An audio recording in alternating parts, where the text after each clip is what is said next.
സഖാവിൻ്റെ എത്രാമത്തെ പാർട്ടി കോൺഗ്രസ്സാണ്? ഇതുകൂടി ചേർന്നാൽ 14.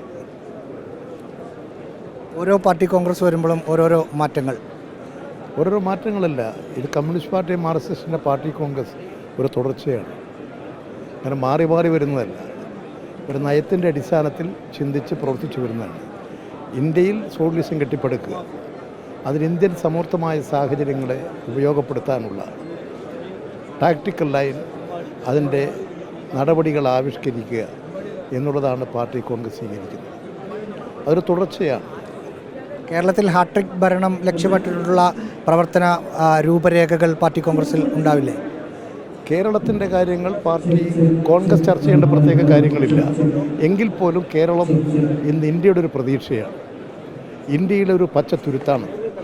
അതുകൊണ്ട് സ്വാഭാവികമായി ഈ സമ്മേളനങ്ങളുടെ എല്ലാം ഒരു പരിശോധനയ്ക്കും ചർച്ചയ്ക്കും കേരള രാഷ്ട്രീയം, കേരളത്തിലെ ഇടതുപക്ഷ ജനാധിപത്യ മുന്നണി, അതിൻ്റെ ബദൽ നയങ്ങൾ, അത് ഇന്ത്യൻ ജനങ്ങൾ ചെലുത്തിക്കൊണ്ടിരിക്കുന്ന സ്വാധീനം, ഇതെല്ലാം ഒരു ചർച്ചാ വിഷയമാണ്.